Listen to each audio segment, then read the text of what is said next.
tear it down?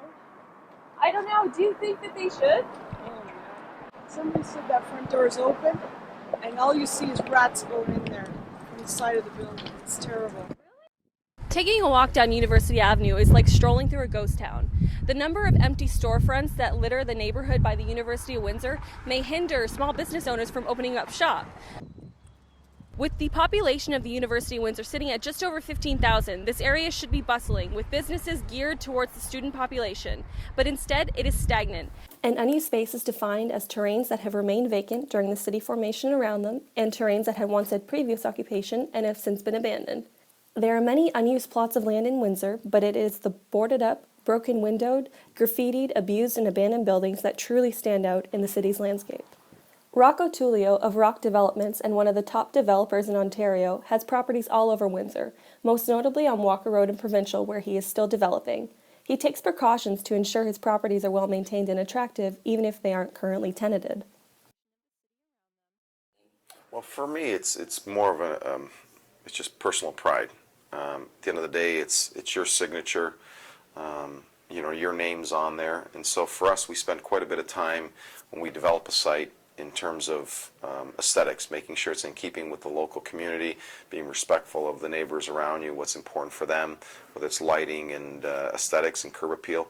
And the same token, trying to keep a balance with the municipality so that you create an award-winning project. In terms of vacant sites, you have an obligation as a landlord to make sure, again, that you're respectful to your neighbors, whether they're commercial or residential, making sure that it's maintained in an orderly fashion and it's maintained in a respectful manner at the end of the day, so that it doesn't draw any negative attention not only to yourself as a developer and a landlord, but to the municipality.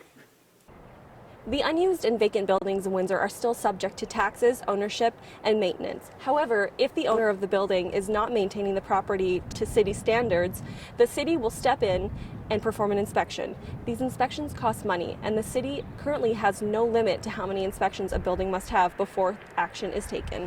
Through a Freedom of Information request, many calls to the city, the police, and fire department, I was not able to get a specific figure as to how many vacant properties there are in Windsor, or how much money has been spent inspecting these properties. Building official for the City of Windsor, Leanne Doyle, told me about the city's policies on vacant properties. The buildings are structurally sound. They are not in the state of any sort of collapse or, there's no public safety issues. As long as the buildings are boarded and secured, they can be maintained that way with making sure that they are, until such time as decisions are made as to how they wish to redevelop the property.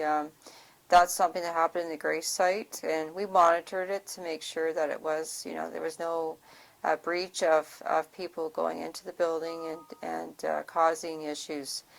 And knowing that there were applications to redevelop. We did have an application. Unfortunately, it didn't proceed. But those, you have to get people have an awareness that these development projects sometimes take time. So you want to make sure that the building is at least secured, so that it gives people the option if they wish to, renovate the building or demolish the building, whatever the circumstances are. Mm-hmm.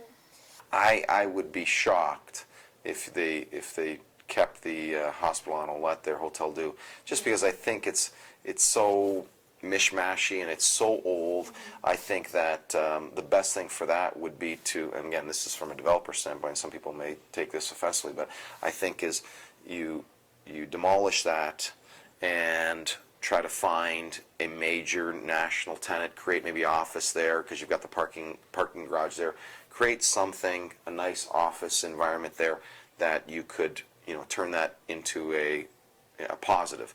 I don't know that we will need two. You're gonna have this mega hospital that's going to serve most of Essex County, and then you're going to have the hospital there. What's the other one's name? Met, which basically has been renovated and is at least updated somewhat. So for me, I think that those are the two that would stay, but I have no idea. But I think that from a developer standpoint, that would make the most sense for me. But there is progress being made on University Avenue that may encourage other business owners and entrepreneurs to follow suit.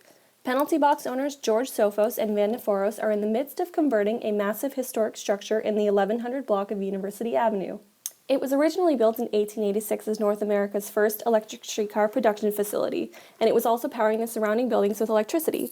Now it is being turned into a 400-seat penalty box location. Owner George Sophos requested not to be on camera, but his words are powerful. Well, somebody has to start. That's true. Somebody has to start to do something. Like Mike Berkowitz did in Walterville area. Somebody has to start, and the rest are going to follow. For sure, we wish we had a little bit more cooperation with the city, but I think from now on they're going to look a little bit more supportive anyway. People just got to stay positive and be patient. I think, we've got a great city here, and if everybody does their share, in helping and staying positive, we can overcome a lot of the adversity we've had in the past. With the election season over, we might be able to see what the ward candidates were promising for areas such as University Avenue. For the 30 News and the 30news.com, I'm Dawn Trottier.